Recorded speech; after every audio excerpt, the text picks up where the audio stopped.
mládí jsem se učil hasičem, jezdit s ceskou, jezdit s kropičem, hasit ohně byl můj ideál. A teď všichni s kapelou hec! Jezdit s Tatrou, jezdit s žebříkem na červenou, jezdit se smíchem, toho bych se nikdy nenadal. 5 let jsem se učil hasičem, jezdit s ňuknou, chodit s dýchačem, hasit domy byl můj ideál. Nosit helmu, tahat hadice, házet tuny, sazí na plíce, zkrátka umět šlápnout na pedál. Že do módy přijde prevence, starý hasič půjde do pence, toho bych se nikdy nenadal.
kategórie 1A z hasičskej stanice v Trnave. Ukážku vám vykonajú príslušníci hasičského záchranného zboru z okresného riaditeľstva v Trnave v spolupráci so svojimi dobrovoľnými kolegami z dobrovoľného hasičského zboru obce Jaslovské Bohunice. Vo vozidle máte možnosť vidieť dvoch figurantov, simuluje sa teda udalosť s jedným poškodeným vozidlom, kde sú dve uviaznuté osoby.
V tejto chvíli už máme mimo havarované vozidlo obe postihnuté osoby. Následne dochádza buď k vyšetrovaniu alebo odovzdaniu osôb. Ukážka sa nám končí, takže určite vám za potlesk ďakujú príslušníci hasičského záchranného zboru z hasičskej stanice v Trnave a členovia dobrovoľného hasičského zboru obce Jaslovské Bohunice. Ešte raz ďakujeme, prajem pekný deň.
ide na trávnatú plochu Edo, Edo má 2 roky.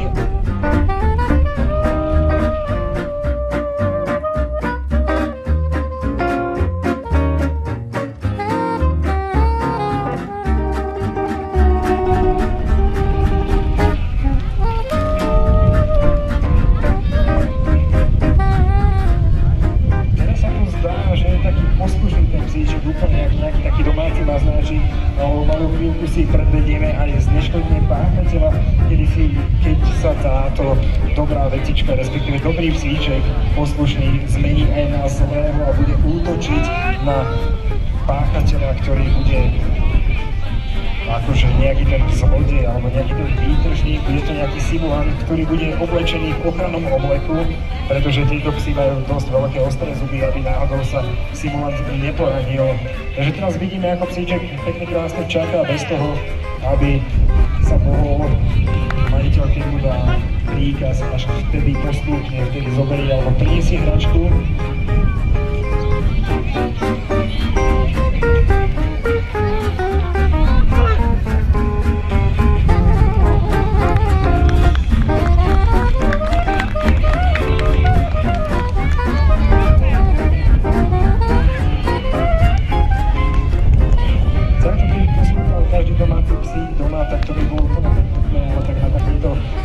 Vycvičený psí je špeciálny kurz, kedy sa ten psík cvičí od malinkého šteniatka, aby vedel všetky tie pokyny sa naučiť behom svojho výcviku. Takže to bol pre vás Edo, ktorý vám predviedol krásne umenie a posluch, takže ten potlesk patril nielen pre Saida, ale pre Eda. Ako tak pozerám, že simulant už si nesie nejakú tú ochrannú ruku alebo ochrannú prostriedu, ako som spomínal, že aby nevzniklo nejaké poranenie alebo také niečo, aj keď tu máme síce sanitku, tak tento psík, pozrite, ako už útočí, tak teraz už není poslušný maznáčik, pozrite, ako teraz útočí na páchateľa.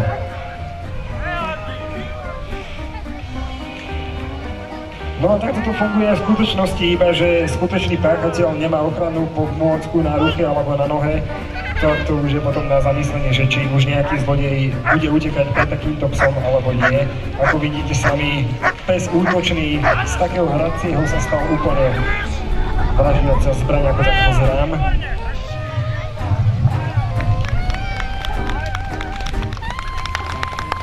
Veľký potles pred a úplne perfektnú zvláda, simulant taktiež sa ešte drží na nohách.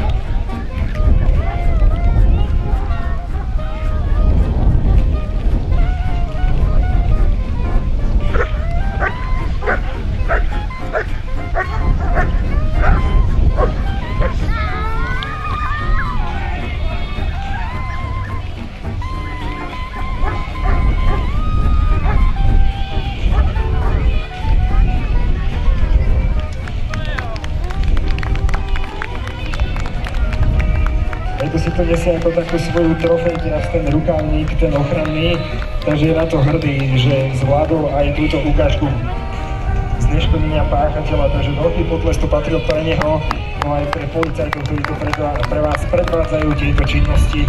No a takto to funguje v skutočnosti, iba že je to trošku už o inom, aj iné nasadenie, iné prostredie.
hostia, milí hasiči. Dovoľte mi, aby som medzi nami privítala inžiniera Jána Parčiša, vedúceho sekretariátu Dobrovoľnej požiarnej ochrany Slovenskej republiky, inžiniera Ivana Mičku, predsedu okresného výboru Dobrovoľnej požiarnej ochrany z Trnavy, kapitána inžiniera Milana Černáka, riaditeľa okresného riaditeľstva Hasičského záchranného zboru v Trnave, ale aj všetkých tu prítomných dobrovoľných hasičov z okolia Českej republiky a Nemecka.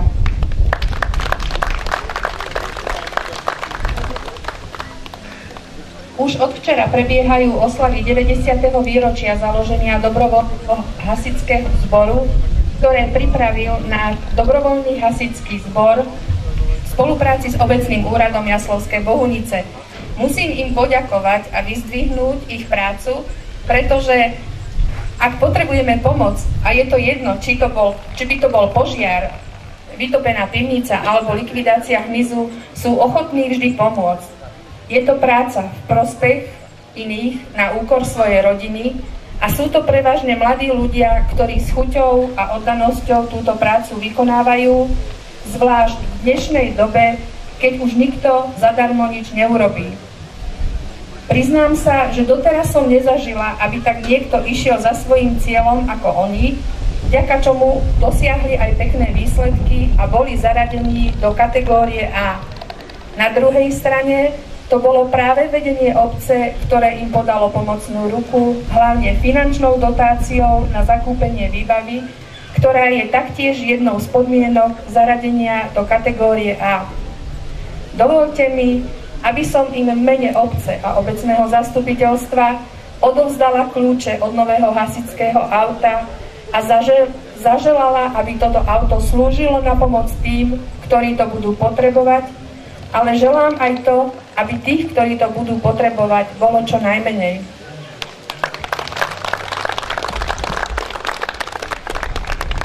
Vážená pani starostka, vážení hostia, kolegovia, kolegyne hasičky, vážení prítomní.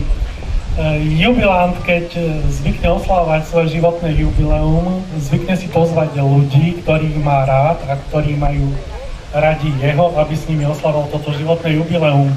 Dnešným jubilantom je vlastne dobrovoľný hasičský zbor v Jaslovských Bohuniciach a je pre mňa cťou, že dostal som pozvanie na tieto oslavy a môžem aspoň chvíľočku dňa stráviť s týmto jubilantom. Dovolte mi zároveň, aby som vám odozdal pozdrav od prezidenta Dobrovoľnej požiarnej ochrany doktora PTA a generálneho sekretára pána Vendelina Horváta. Ja nebudem dlho rečniť. Dostali ste nádherný dar od pani starostky obce.